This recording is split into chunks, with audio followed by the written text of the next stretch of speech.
Fresh talks aimed at reaching a ceasefire in Russia's war in Ukraine are underway in Saudi Arabia. Representatives from the United States and Russia are in Riyadh for the negotiations. The Kremlin says there is an understanding with the US that the war needs to end, but there are many aspects to be worked out. Despite the talks, Russia and Ukraine continue to trade drone attacks over the weekend. And Ukraine's President Volodymyr Zelenskyy says Ukraine remains open to a ceasefire, but says those efforts are being blocked by Russia. There must be more pressure on Russia to stop this terror. And that depends on all our partners, the US, Europe, and others around the world. After the last meeting in Jeddah, Saudi Arabia, it has become absolutely clear to the entire world. Russia is the only one dragging this war out, the only one that brought it here, and the only one who needs it to continue. Since March 11th, a proposal for an unconditional ceasefire has been on the table, and these attacks could have already stopped. But it is Russia that continues all this. Every night, every single day, it carries out the most cynical strikes. Without pressure on Russia, those in Moscow will continue to show contempt for real diplomacy and keep destroying lives. Matthias Schranner is a negotiations expert who has advised the United Nations and various governments in dispute resolutions. He joins me now from Dubai. It's good to have you on the program, Matthias. A major focus of these negotiations is ending attacks on energy facilities, but both Russia and Ukraine have already agreed to this in principle. Why is this still being discussed? Well, first of all, thank you for having me and having a different perspective on these negotiations.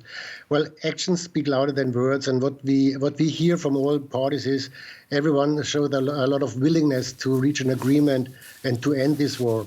But from an action perspective, the war is going on. And talking about this ceasefire for this energy infrastructure, from my perspective, it's they get distracted from the real target here, and they should focus on the real target, which is ending the war. Matthias, the Ukrainian delegation is led by the defense minister, while the Russian side is represented by lower-ranking diplomats. What, if anything, does this say about the approach to these talks by both sides? Well, it says a lot. If you send these low-level negotiation partners to the negotiation table, then we know they don't want to reach an agreement. Because this is what I have heard from my community, that these guys, they are not in the inner circle in Putin's government. So they are not in the inner circle. They don't have a mandate to negotiate. I think Steve Witkoff from America, he has a mandate because he earns the trust from President Trump. So I expect not a lot from this negotiation because, as you said, these guys are low-level negotiators without a mandate to reach an agreement. The positions of Russia and Ukraine are so far apart, right? Because these are enemies. From what you've observed, has the US, have negotiators from the US, Steve Witkoff you just mentioned, have they been able to actually narrow these rifts and make an agreement more likely? Well, that's a very important and a good question. America, are they negotiating partners? So do they have their own interest? Or are they mediators? They try to bring parties to the table and they try to read between the lines with this so-called shuttle diplomacy. So, well, from my perspective, the American party, they have their own interest and they are not mediators, they are negotiators. And if you're a negotiator, then you're not neutral. And this is a very difficult position for Mr. Witkoff in this ongoing negotiation process. Now, that's a very interesting point, Matthias. You mentioned shuttle diplomacy. The U.S. mediation teams in Riyadh, they say they're essentially going back and forth between the Russian and Ukrainian delegations. Why this shuttle diplomacy? Why not just have all parties at one table?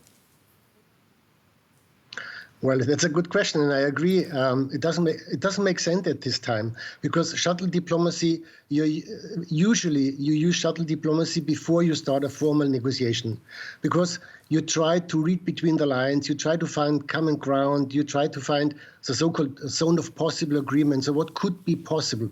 So you test the other side. What could be an option for an agreement?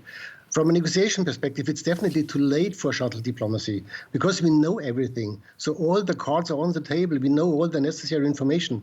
So from a negotiation perspective, there is no need for shuttle diplomacy, because if you start a formal negotiation, which is visible right now, so we see the negotiation going on, then it's better to negotiate in the same room to reach an agreement. All right. That is the negotiations expert, Matthias Schranner. Thanks so much for sharing your insights with us here on DW, Matthias. Okay, thank you so much. Thank you.